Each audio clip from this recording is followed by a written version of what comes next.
Hey everyone, and welcome to another episode of Life in Business. My name is Dave Miller, and I'm here with Jeremy and Melissa Radford, and we basically use this time to take a look at the journey of entrepreneurs, the good, the bad, the ugly, all that kind of stuff. And so welcome. Thanks for tuning in.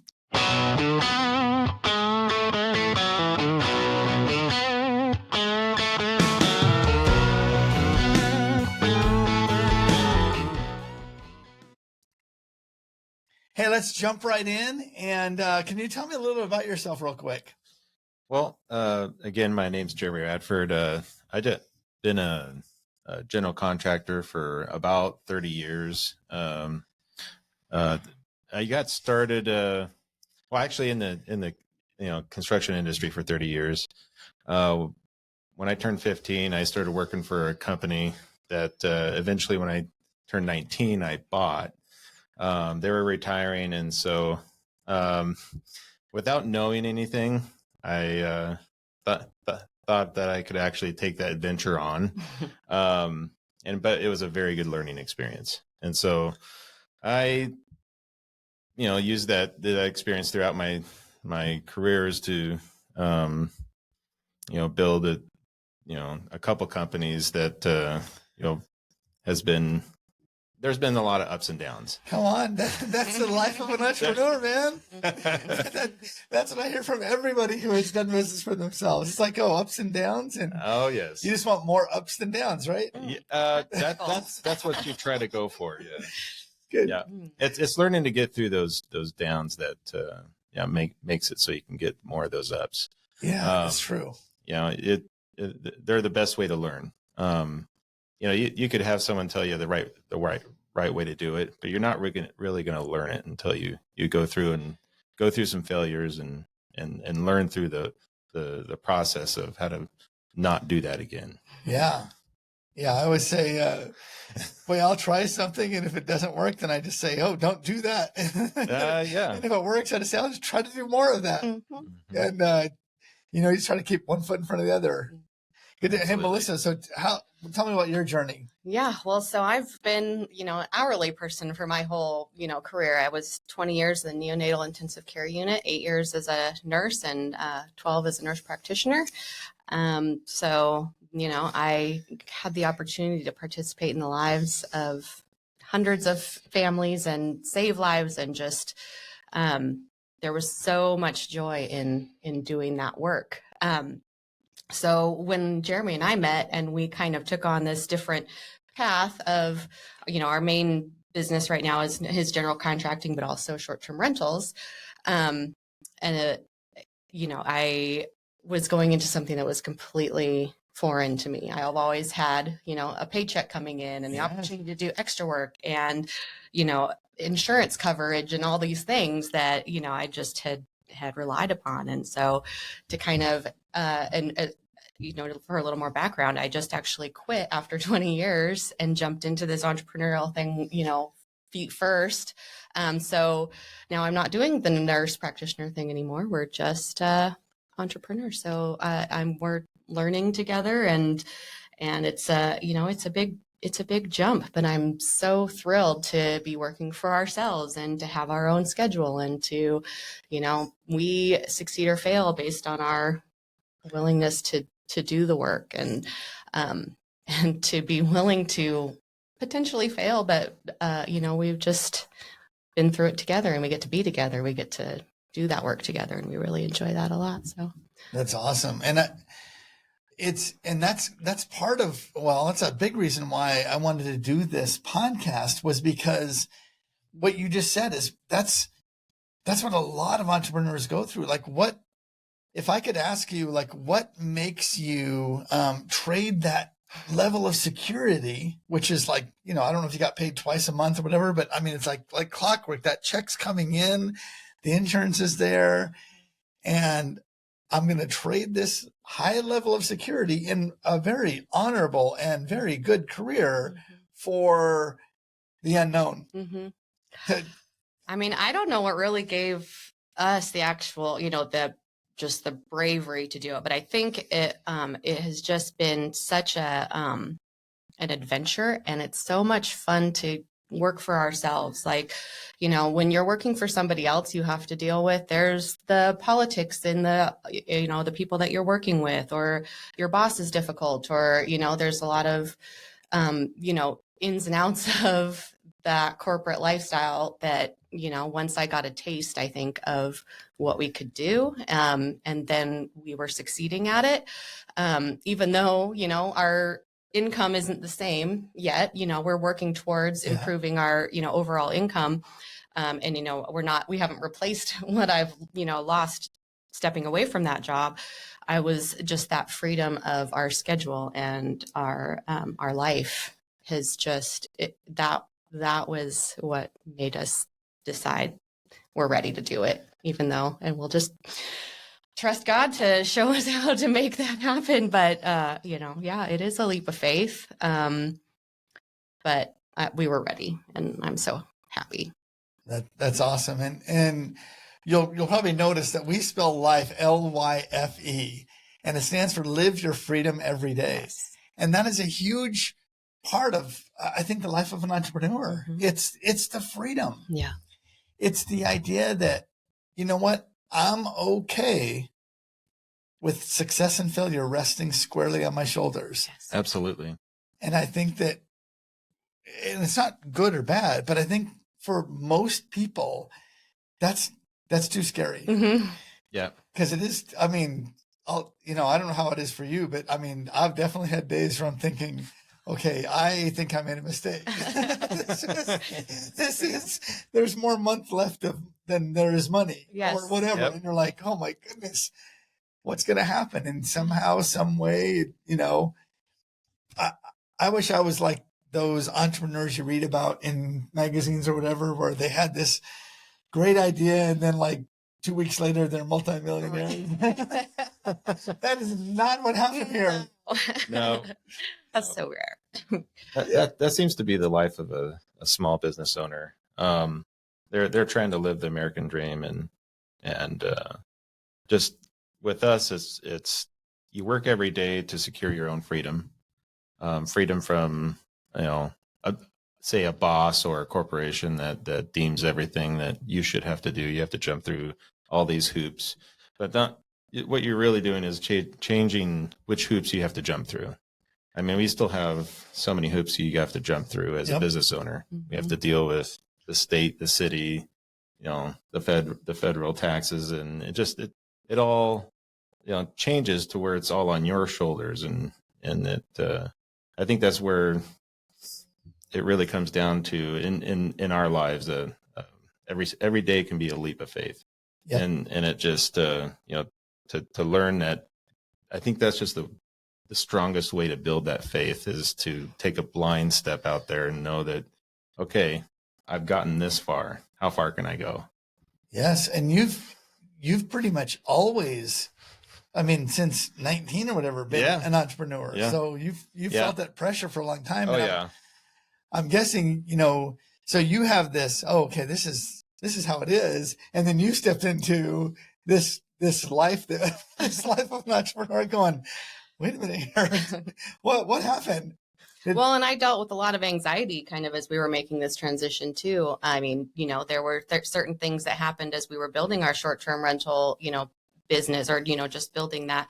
I mean, we gutted a house that was built in 1911, and at one point part of the foundation collapsed and insurance didn't cover it. And we had to dig out the entire thing and replace it ourselves because we couldn't afford to do it. And there were a lot of sleepless nights during that time. And I mean, I suffered severe anxiety at that time. And it's just that was part of that growth too. And seeing the provision that happened and how we took, you know, like Jeremy says, it's steps. Like, I can't see the big picture. He's built things before and I haven't. So I can look at something and be like, this seems so overwhelming. And he's like, it's just steps. You take one step at a time. This is where we start. And then you see yourself accomplish that goal and get to a place where it, you know, you are okay. Yeah. And, you know, seeing that happen over and over and just continuing to persist in that has, you know, helped the anxiety improve and just helped us be excited about it. Not, you know, anxious. So that was definitely a process and part of that transition time. Yeah. You said something just a little bit ago. The foundation collapsed and you had to dig it out because you couldn't afford to have it done. Just reminds me, I don't know, 3, 4, 5 months ago, I remember I was doing something and I said, no, I've got we had an event or something, and I don't know, somebody had said something and wanted to go out or whatever. And I was like, dude, I got to get up at, like 4 a.m. tomorrow. It's like, well, why? And I'm like, we had an event last night. I got to, mop the floor, put the store back together, put the shop back together, and I got to clean the bathrooms. And he was like, don't you own the business? Yeah, said, don't you have employees for that?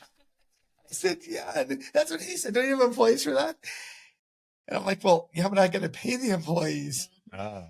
And so sometimes it's just, I mean, you've experienced this as a business owner, at least for, in my experience, you have to be a janitor, a CPA, a bookkeeper, a social media guru, right. Sometimes an attorney, an HR person. Yep.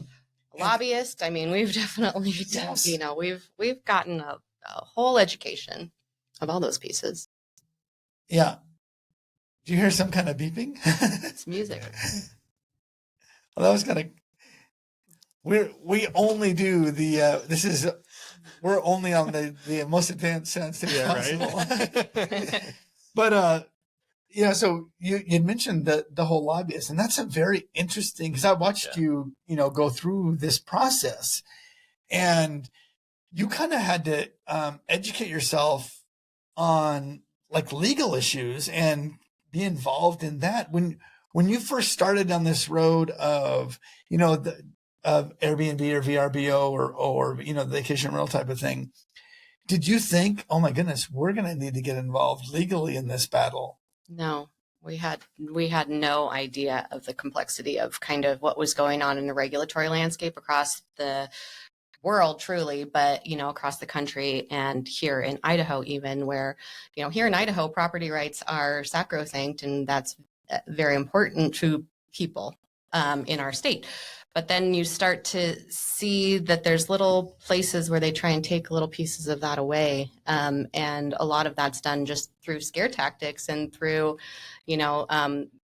local government overreach that can truly be devastating to kind of what we had planned for our future. And so when we kind of heard some of the proposals that were coming down, we were just like, this ruin, can ruin our, any kind of planning for the future. Being able to recover the funds that it took to redo this house and all the different things just to be able to make a living and survive financially. This is very important to us. And, there's a lot of false narratives out there about short-term rental owners just like going and buying up properties and don't care anything about the community or their neighbors and party houses, and just none of that exists. And but there's just a lot of the the fear that's out there. So we tried to really counteract and understand where that fear comes from.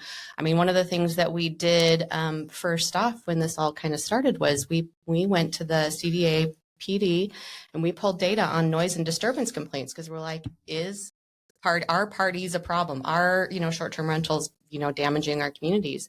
And we sat in bed and we cross-examined all this data, and less than 1% of all the complaints for noise and disturbance in Coeur d'Alene over 2 different time periods, a 2.5-year period and then a 1-year period, less than 1% were at a short-term rental. So the kind of some of these narratives that are out there about, if you have short-term rentals in your neighborhood, you need to worry that, your neighborhood's going to be destroyed. We realized we needed to counteract that narrative, number one. And then number two, we found that there are laws on the books in Idaho that protect short-term rentals, but there's wiggle room in the language.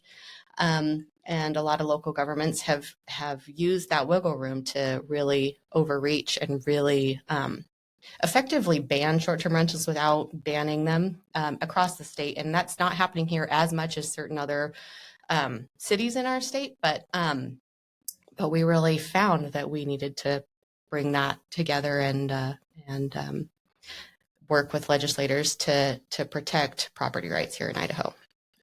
There's a lot to it, but yeah, well, it's been a learning. When you're telling the story, I'm just thinking, well, you know, I mean, obviously you had a choice, but you almost don't have a choice because this is your livelihood. Mm-hmm. You've got a vested interest in you're not an employee anymore. No. It's not like, oh, well, somebody who signs my paycheck is going to take care of this for me. No. Someone's going to show up to work the next day. It's like, oh, if we don't take care of it, then, you know, who's going to? Right. Exactly. And just like a rash decision that somebody, you know, makes in the city council could ruin our future. Like, we just have to really fight for that. It just freedom. really opens your eyes that you can't just be a business owner or even just a person that is trying to look out for their retirement and future, and even the futures of their kids. If someone's trying to leave a legacy or you know, give your kids something to leave behind, if they're taking that away from you and you just let it happen, you know, you're just an ostrich with your head in the sand. And so, I mean, it really was and I was that way. I just didn't want nothing to do with politics.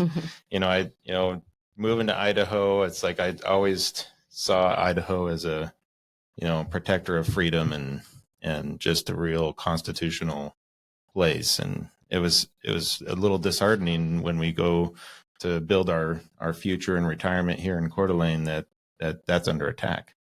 And I think someone's got to do something.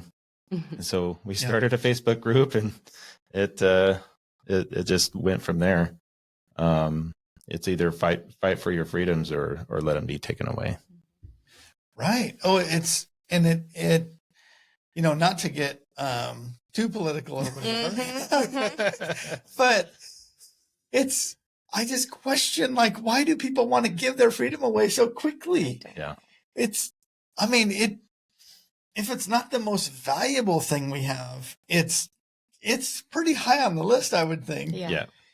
You know, and it's crazy that, and that's why, you know, I mean, literally my business is called Lyfe Public House, Live Your Freedom Every Day, because I value freedom and I value the idea of, you know, like basically being able to I'm an adult, you know, I'm not a slave. I'm not owned by somebody. I should be able to, you know, be free. I mean, that's what America was founded on. And that's the whole idea. And this idea that, freedom is going to infringe on other people's rights. That is exactly what you were talking about earlier, a scare tactic. I love people. I respect people. I value people. And this whole idea that, man, by me choosing freedom, I'm going to infringe on that. That's so much not the case. No. So anyways, I apologize. I got a little political there, but it definitely, it affects small business. It does. And I think that, you know, when I look at America and I look at, you know, how we were founded and why we were founded, and, you know, the people that lived, you know, 3 or 4 generations ago, being an entrepreneur, it seems American. I mean, it seems absolutely. Like that is the core of who we are, you know, figuring out what somebody needs, whether it be a product, a service, you know, counsel or whatever. And then, hey, I'm going to do this because it provides value to you. And then in return, you're going to compensate me for doing that. Yeah. Yep. That seems so basic. It's so simple. And I wish that we could just figure out a way to get back to that, you know, but anyways, I got off on a tangent there. No, back when life was a little simpler. You know, what we're advocating for is just fairness and equal treatment under the law, you know? Yes. We shouldn't have to fight for that, but we do sometimes. So trying to get back to the entrepreneur side of things. Yes, please. What has surprised you? Like, you, for example, I mean, 'cause this is, you know, I mean, when I first met you, you were going to another state to, you know, in your medical career. Mm-hmm. And it was like, I don't know, you would go like for 4 days at a time or something like that. Or I don't remember your schedule. I just remember you would be gone and then come back. And so what has surprised you the most about this whole entrepreneurial life? I mean, I think the feeling of that freedom, because, I would go back to work, and usually what I would do is go back for sometimes up to 2 to 3 weeks at a time, and then come home for several weeks, and then, go back, and I would just feel this dread as the days were counting down to when I had to leave. I was like, we have so much to do here. I want to be here. I want to be with my husband. I want to be investing in our time and energy and love into the short-term rentals that we've been, working on, and into the general contracting and just into this community. Because we have just developed so many close relationships here. I just would feel sick every time I was like counting down the days to go. And then, there was just all that hoop jumping with the job and the, I just hated how I felt. And now that I've, finished completely, I finished at the end of June. It's like I'm walking through life and enjoying our time and doing the hard work. We work so hard. I'm like, the dread's not coming. Like, I don't have to jump through those hoops anymore. We choose our own hoops now.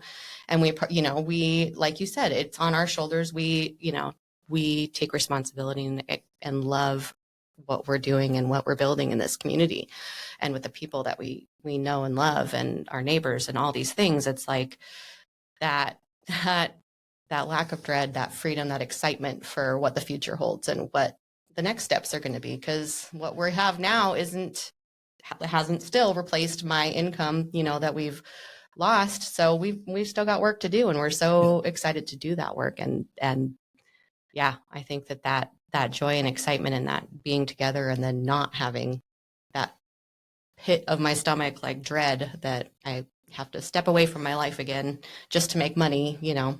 Right. I think being an entrepreneur is a lot of people like, oh, well, I can make my own schedule and I'm going to make all this money. And, when you realize that I can only make so much as a self-employed person, you really just, you went from working a job to owning a job. Yep. And so now you're working double time. You could say goodbye to 40 hours a week. Right. That's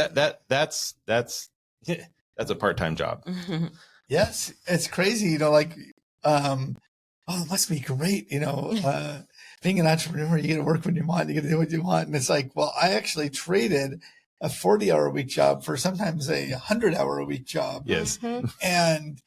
But you feel more free Absolutely. with the 100 hours. Yep. Yeah. And even though, like, I used to go, I was in corporate America, and my day started usually about 8:00. And, but I was like, oh, I got to get up at 8:00. Now, very rarely does it start after 5:30. I'm usually up about 5, but I don't dread it. I don't go to bed going, oh my goodness, I got to get up at 5 in the morning. It's like, oh, I've got it, because it is a job, but it's life. It's like, okay, this is, and I know you just did a house in Harrison, right? Yes. Mm-hmm. Yes. And I think you probably put in a few hours, didn't you? Yeah, it was just straight working. Yeah, for 3 months, No days off. nonstop. Yeah, we were there early morning to late at night, and Probably 2-3 days a week. oh well, no, Yeah. 7. Yeah. Entrepreneurs don't sleep. But we do. Here's our one thing that we do try and do as much as we can. It's called Herkle-Durkle. It's a Yes. Scottish term that means to kind of ease into your morning, or like that. It basically means when one's supposed to be out and about, you're in bed. or just lazing about. Yeah. Yeah. So we kind of try and take our mornings a little bit easy, and we can sometimes. And so that's, something that we can do because we don't have the corporate, we have to be somewhere at 8 or, accounting to somebody's, clock. When we have time to do that, we can, and that's awesome. And That just forces us to work later. Yeah, but again, We have comes that back to your choice. Absolutely. Like, oh, today I'm not going to go until 10, but that means I'm working till 10. Yep. But again, it's not someone telling you, Mm-hmm. that you have to do that or whatever. And there is, obviously there's good and bad that come with that, but man, it is definitely there's a freedom there that exists only if you're the boss. Oh, absolutely. Yeah. And all the responsibility lies on you too.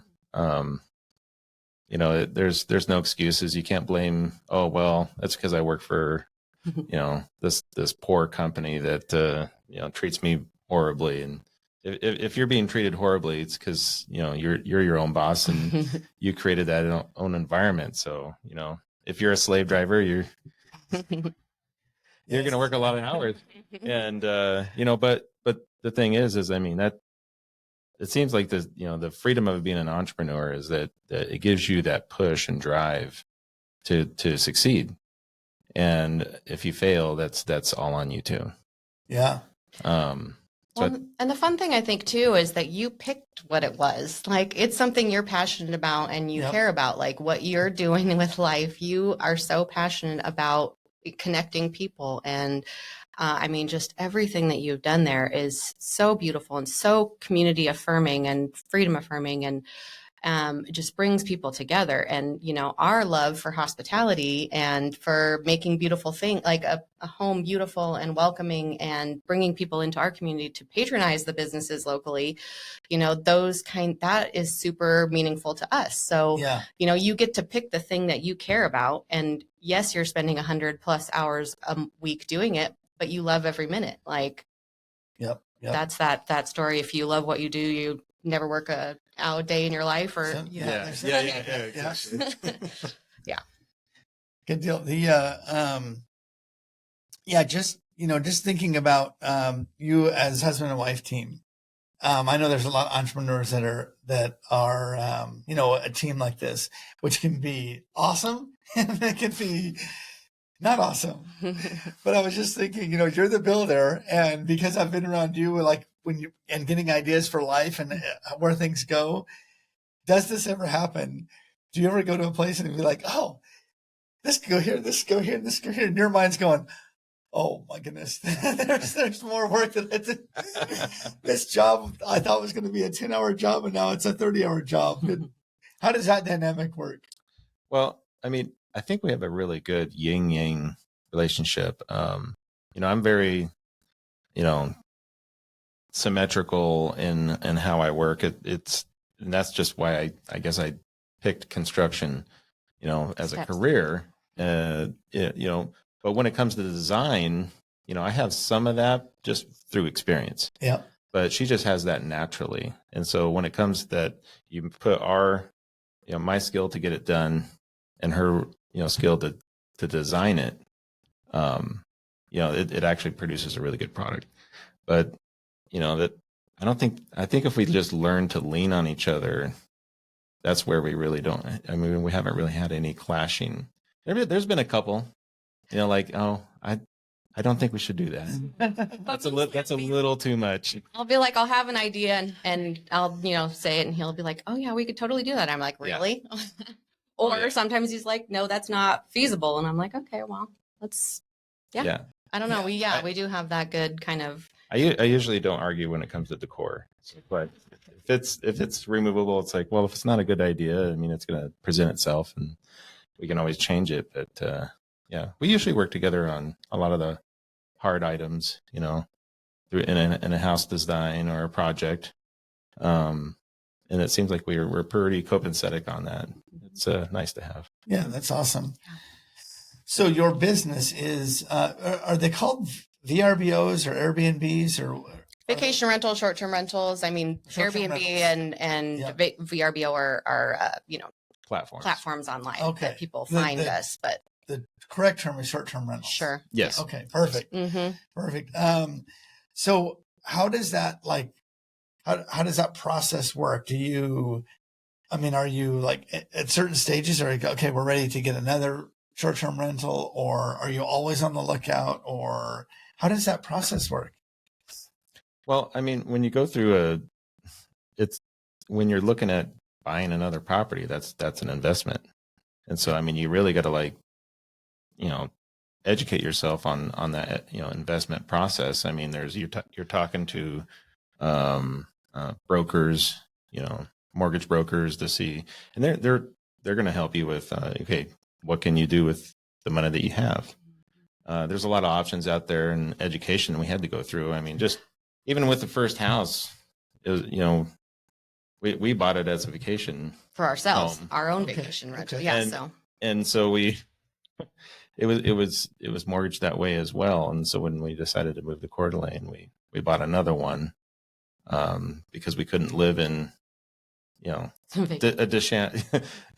a totally torn down house. You can't live in there. Yeah.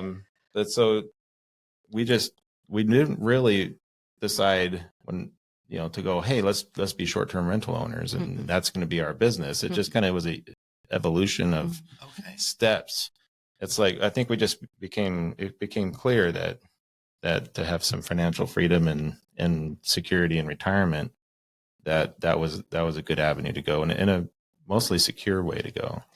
But yeah, when we only have been married 4 years, our 4-year anniversary is in a couple of weeks. So when we were looking at Coeur d'Alene, my sister was moving here, and that's kind of why we wanted to do, you know, maybe a vacation house here, and started, you know, moving in that direction. But we used equity from the house I owned, you know, back in Oregon. And that's how we bought that house. And then that's how we were able to buy the house to move here. So, I mean, it was kind of just this is what happened. You know, it wasn't like we're not constantly looking for the next investment, because we don't have money.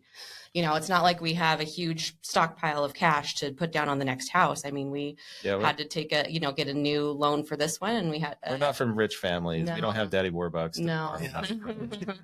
So, I mean, it's from years of working hard and building up equity and those kinds of things. And then also doing the hard work to turn something that, you know, is practically falling down, in turning it into something that's, you know, beautiful and can last a long time. I mean, the first vacation house that we bought, that 1911 that had the collapsed foundation, that, you know, we took a diamond in the rough and turned it into a beautiful place. And the one in Harrison as well. I mean, it was full of so many cobwebs and broken, it was a rough house, and we, you know, turned it around. Yeah, I mean, it's just, I don't know. And that first project was a 2-year process because of the foundation and how extensive the remodel was. And this last one was 3 months. Yeah. Even though I said it would be 1 month. I'm always doing that, underestimating my time frame. Yeah. Well, I'm sure when you're remodeling, I have, you know, I'm not a builder. We bought an old house built in 1940 or whatever, and we just wanted to redo the kitchen. And every single thing that you end up doing, it just was like, now that we got the wall torn apart, I guess we can do this. Mm-hmm. And then it turns into this. And then always. I mean, I've done one remodel project, and it was, you know, you pull something away and find out that there's wiring in the wall that, you know, like on my very, very amateur view was like, okay, that is not safe. Mm-hmm. That apparently doesn't look like it's to code. Oh, yeah, like, you know, like catch on fire. Taping something to this wall, and you're like, okay, I don't know. Yeah. One wire coming out, and then they're spliced together with another wire, and then a third wire coming out. That's perfectly fine. That's normal. Yeah, right. It's like, in my limited knowledge, I was like, that can't be right. And then I'd have, like, you know, a friend who was an electrician or look at it. He's like, oh my goodness, I'm surprised your house hasn't burned down. Right. Like, thanks for telling me that now. So you have no choice. You can't just put a piece of sheetrock back up knowing that it's in there. Yeah. And so these projects, I think we redid a kitchen, and I want to say we were hoping to spend around 10, and we spent 26. Mm-hmm. And it was like, so we had 10, we didn't have 26. Mm-hmm. And so it was, I think we called Uncle Visa or Aunt American Express or whatever it was. that's what you have to do sometimes. I mean, that's when that project, our first, vacation home that we remodeled, we were dipping pretty heavy. And so we were, we didn't have, a bunch of money to go off of. And we could have paid someone to do it all, but I think we would have went broke doing it. Yeah. And so you gotta be a little financial savvy and pinch pennies where you can to make the project work, and because you got to get to the finish line, or it's not going to happen. Yeah. It won't be able to produce. So that's the same thing in the business. If you do all that work on your coffee shop and you can't open the doors, it's not going to make no money. Right. It's just going to sit there and just be a debt. Right. And so, but it does give those little goals, and it's like you just start reaching as hard as you can towards that finish line, and I think it just drives you there. And then you start, seeing the fruits of your labor, and you're just like, oh my word, this was so worth it. Like all those sleepless nights and all that hard work where we spent, 12, 16 hours just like in the freezing cold and the burning heat, that we spent doing this work. It's like, it is paying off. I mean, you see things like just guest reviews. They're like, this is the best place I've ever stayed. Like, I feel like, this feels like home. Like, thank you so much for making such a beautiful place for our family to spend time together. And I mean, it's just such a, blessing to be like, okay, all that hard work was for, we're seeing the fruits of that. And yeah, it's such a blessing. Never in my career have I ever built a house where there's so many lives touched by it. Usually it's just, okay, I'm building or remodeling for one family, and that's it. And then then that relationship is over. Rarely does that ever continue. But all these people that stay in our homes, you're touching all these people's lives by giving them a place to experience memories, and yes. Especially during the holidays, we'll love decorating for the holidays. Yeah, we usually, so I think on the one house has 2 Christmas trees, because not a lot of people know in Coeur d'Alene there's the porch Christmas tree.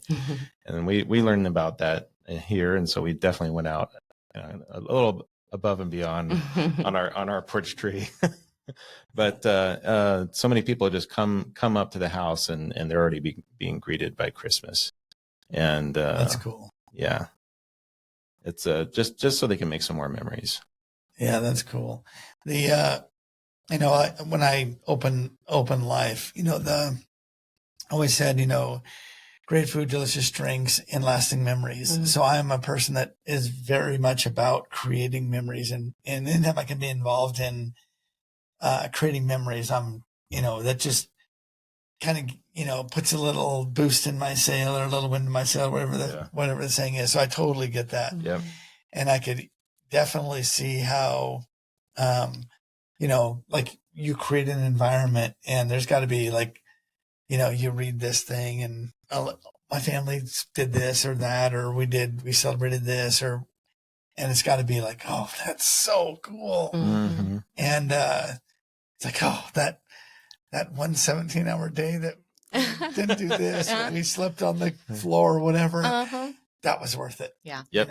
To create this. And then obviously just once it's done, then it's just over and over and over and over. Yeah. Well, and that's what we want to be able to, that's what we want to focus our efforts and love on. And so, the fight that happens, kind of with over-regulation and those kinds of things, it's just like, we just want to bring people to this city that, spend money at Lyfe and all the other shops downtown and restaurants and build memories with their families. So, don't turn us into enemies. That we just love our neighbors. We love our community. So it just makes something that should be beautiful and joyful difficult in a way that it doesn't need to be. Yep. It's just too bad. Yeah. I know. And just in talking with you, and I won't disclose anything because I don't want someone to steal your incredible idea. But what I found when I'm talking to entrepreneurs is they'll have their business, whatever it is, they make widgets or whatever it is. But once that's kind of going, it's like, wait a minute here. Here's another idea. Mm-hmm. And so I know you have another thing brewing that you're kind of working on. Mm-hmm. But have you found, especially, you've been an entrepreneur now for a few years. Oh yeah. Do you find that you have to resist like wanting to start a lot of businesses, or has it not been that bad? Well, I mean, I think that's just the brain of an entrepreneur. You're always going, well, no one's filling this need. Why can't I? Yes. Mm-hmm. Like, or you see something that's catching on and it hasn't caught on here yet. It's like, well, why don't I do that? Yep. I think a big limiter is time and money. Yep. You go, okay, how feasible is this? Is this going to be possible? But then you start looking back and you're like, well, look what I got through already. So it could be possible. How much drive do I want to put towards this to make it happen? So I think you just try to look at that and go, all right, how much do I want to make this happen? And commit fully to make it happen. Yeah. I don't, yeah. So money is definitely a limiter. But that's you just work through those. I don't know. You have conversations, you find the right people, you make the right decisions, you pray, you do the work, and sometimes it'll work out and sometimes that's not the right path for you, but you learn it by just walking it. Yeah. Do you gamble on the idea? And it is a lot of gambling. People that open up businesses, they're gambling on the fact that it's going to succeed. Yeah, absolutely. I mean, most businesses, actually probably all businesses, there's usually some kind of financial outlay where you're like, yep. So it is, I've got, so we've owned a clothing store for 24 years now. And then I've had Lyfe for, going on 3. And it's crazy, but you like, oh my goodness, I can do this. And then you're like, wait a minute, when am I going to do this? Or how am I going to pay for it? Yep. Which is that brain, like I said, it's that brain of an entrepreneur going, okay, here's a need. I think I can solve this need for people, and I might be able to, provide something for my family or make some money while I'm providing for that need. And you've been so creative in doing that with Lyfe, like in all the different avenues that you've found and connected. And you are very inspiring to us. Oh, thank you. I'm just trying to figure it out. I'm like, I think we're all trying to figure that out. Try something and then, it'll be, that worked. And then, like I'm going to do that more or at a greater magnitude. And it's crazy, but there's so many times that I think I've got a great idea and I'll do it. And then it turns out that I was the only one that thought it was a great idea. And then there's other things that you'll be like, oh, I'll give this a try. And then people think, that is the greatest idea ever. How'd you think of that? And you're like, that was... You like that idea? Exactly. That one?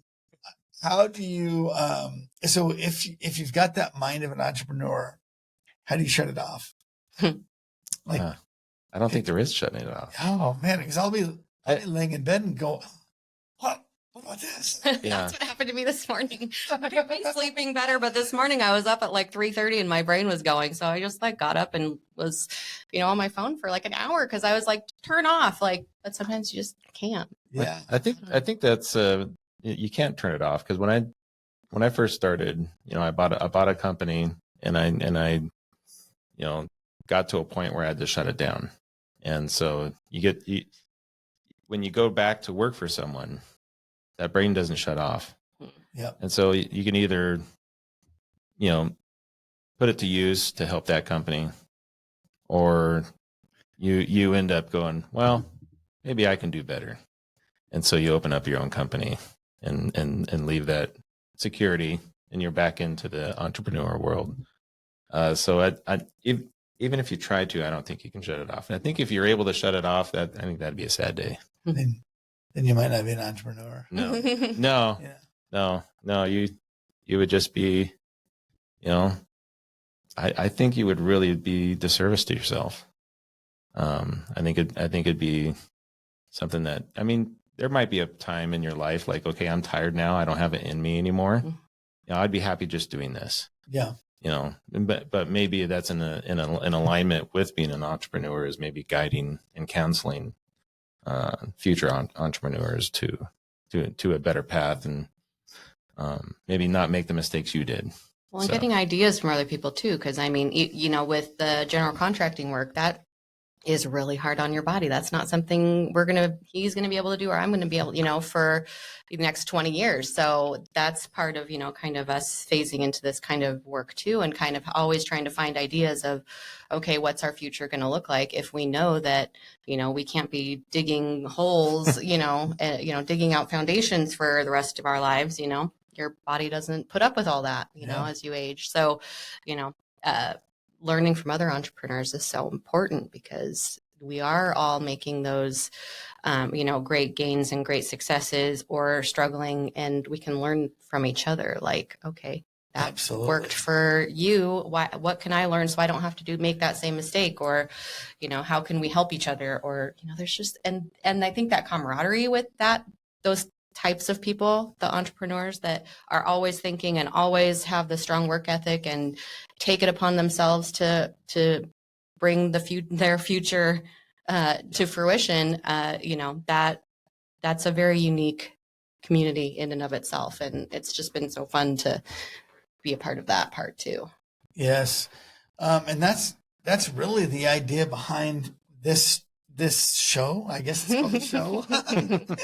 And it's just to give entrepreneurs something that they can tune into. And regardless if you're a person that provides a service, or you make something, or you do something, or whatever it is, I think we can all learn from each other and be like, oh, so that, that time where I wake up in the middle of the night, with this question or whatever, maybe I'm not the only one that does that. Or, not being able to sleep because I've got these ideas burning in my head. Maybe I'm not crazy. Maybe that's kind of part of the entrepreneur thing.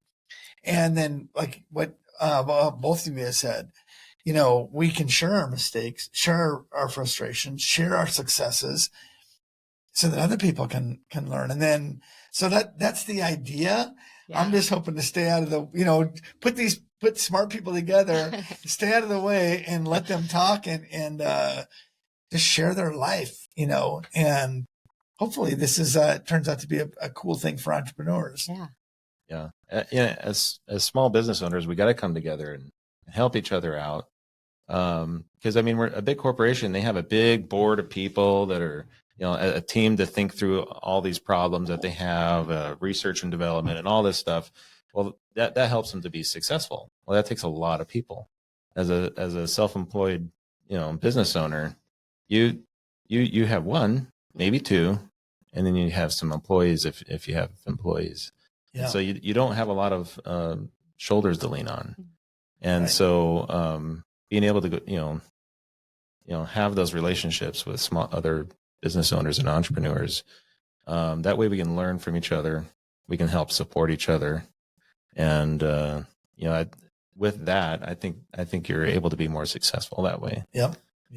I absolutely.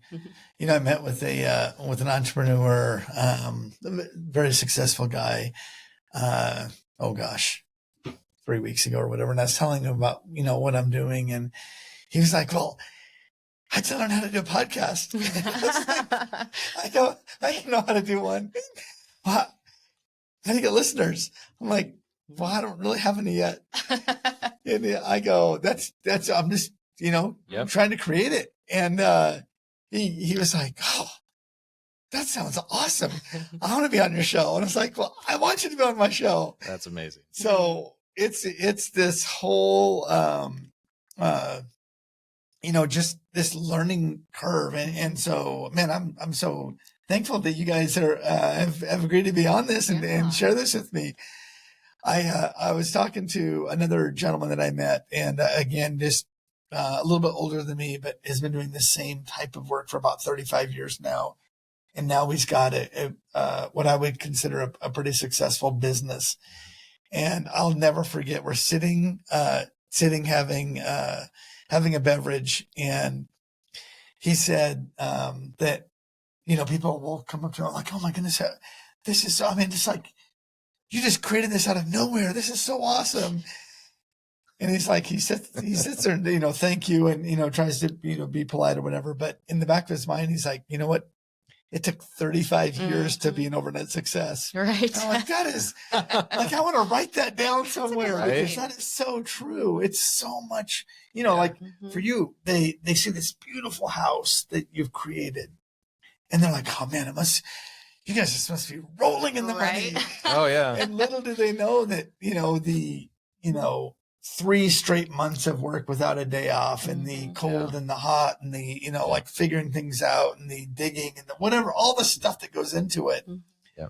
They just see the product and, you know, it's work. Yeah. You know, One of these days we want to make a photo book that kind of does some of the before and after in our steps as we went along. And I think that people would really appreciate. Some of our guests have been curious about it and have actually asked, you know, what did this place used to look like? oh, that'd be cool. Yeah.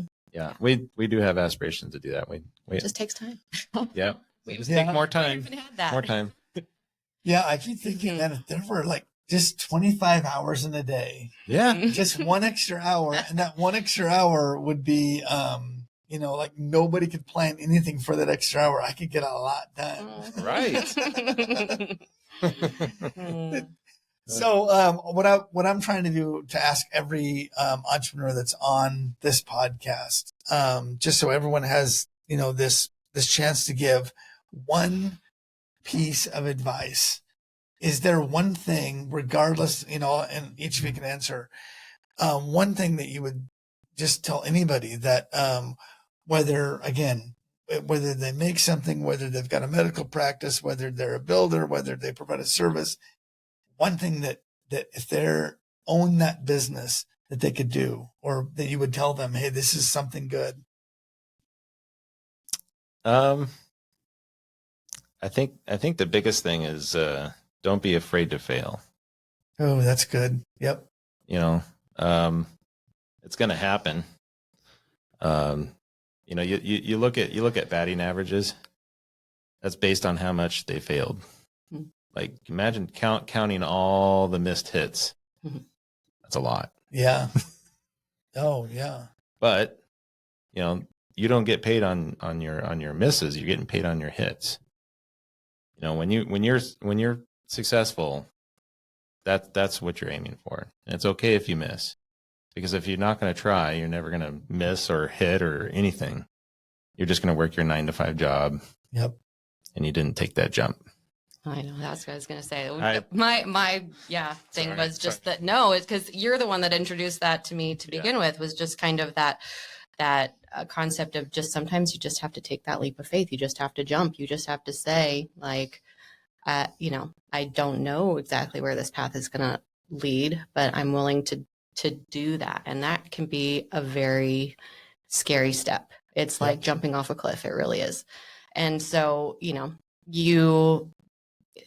you just sometimes have to do that, and trust that if you're willing to work hard enough and follow through, and you love what you're trying to do, and you know, you want to succeed at it, you can, but you just have to make that step. Yeah. It's boy, a friend of mine had told me, he said it was you know, kind of what determines success is not how many times you fall, but how many times you get up. Absolutely. And, you know, because sometimes, you know, I mean, at least for me, there's times where it's just like a fallen or a failed, or some idea that you thought was going to work didn't, or some idea that you thought was going to cost you X ended up costing you Y. And it's like, oh man, but that, whatever it is, that getting up and saying, you know what, bring it. Yeah, I love that. Come on. Yes. You know, and I think if you do that enough times, sooner or later, it's like, oh well, now I'm a success. Who cares if I fail? I'll just keep going. Yeah. Because I'll succeed. Yeah, you're not going to fail 100% of the time if you're really trying. It just won't happen. So I Keep think, going for the wins. yep, I think Wayne Gretzky's famous for saying, you miss 100% of the shots you don't take. Exactly. And Absolutely. it's like, oh yeah, that's very true. Mm-hmm. Well, good deal. Well, hey, again, thank you so much. I think, I lose track of time. If it was a year and a half ago or year, 2 years ago or whatever it was, but I met you folks coming into Lyfe Public House, and we've become friends. Of just learned to just admire you for the people that you are, and I value your friendship even above valuing you as entrepreneurs. I just value the relationship that we have. So thank you so much. Likewise. Thanks for coming on the show, and Thank you. man, it's cool. And this is, if nobody watches, at least I'm going to have fun every week. Exactly. Getting to talk to people. I'll be watching it. Yeah. Good deal. Hey, well, everyone, thank you so much for tuning in. And if you are an entrepreneur or know of an entrepreneur, I'm probably getting the terms wrong because I'm literally learning how to do this, but like this, share this, comment on it, whatever you got to do to help those things that they call algorithms. Because I honestly think this could be a really cool thing for entrepreneurs and people that are succeeding and failing and struggling and whatever in business. This could be a cool thing for the entrepreneur and small business owner community. So thanks for tuning in. I will see you in a week. Bye-bye. Thanks.